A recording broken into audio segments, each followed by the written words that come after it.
once I started my PhD and was doing independent, original research of my own, that's where I found the biggest challenge, because the true indication of success in research has to do with your publication record and whether your ideas pass the scrutiny of peer review. And the research that I was pursuing at the time was in this domain of implicit social cognition, which is essentially a field that looks at the dynamics underlying social interactions that could lead to things like bias or stereotype or prejudice. And I remember that there was one editor in particular who contacted me after I submitted to his journal, and he invited me to revise and resubmit the paper that I had submitted, which I thought was a great sign, because I felt like I was on the right track. And so I went back to the drawing board. I provided an entirely new theoretical framework for this research, and I was really proud of this new and improved work. I submitted it again, and about a month or two later, he contacted me to say that it had been reviewed a second time by the editorial board, and it still didn't meet a quality threshold, and that they were simply going to reject that paper. It just didn't make the cut. Came up with some new journal articles. I submitted those to a bunch of different journals, and one by one, every single editor of every single journal flat out rejected every paper that I had submitted up to that point, which means that nobody was interested in the research that I was doing. Nobody thought that I was making any sort of real substantive contribution to this field. And all this time that I had put into developing these studies and collecting data and writing it up, I had absolutely nothing to show for it.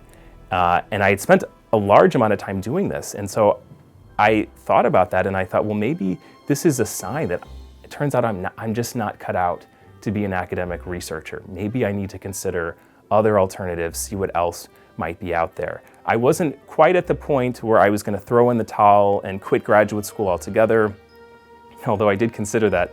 But I thought, okay, I'm going to keep going, but I really need to have a solid plan B. So one of the opportunities that came to my attention was an internship program in residential life where they hire graduate students as part of their graduate fellow program. And the particular projects that I was working on put me in touch with a lot of the first year students as they were making their transition from high school to college.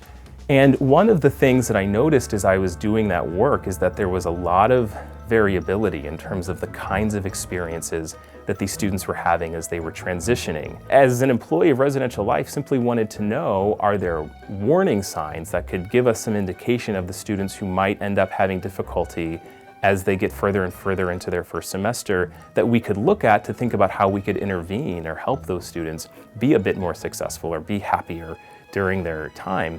And I was meeting with my graduate school advisor at one point, and he turned to me and he said, you know, Tim, the questions that you're asking here really are psychological in nature. You're asking about predictors of health and well-being and happiness during this major life transition, and all of that is relevant to this new and emerging field called positive psychology. And I said, positive psychology, what's that? And once I found out about this field, I came to understand that this was a topic that was really closely aligned with questions that I was just naturally and intrinsically interested in pursuing. And it was something that I found to be a really exciting topic and one that was really important. And the rest is really history. And as I retrace my steps and look back, I think, gosh, thank goodness for all those failures I had with implicit social cognition, because positive psychology is far and away the most fulfilling and the most exciting topic that I have ever pursued.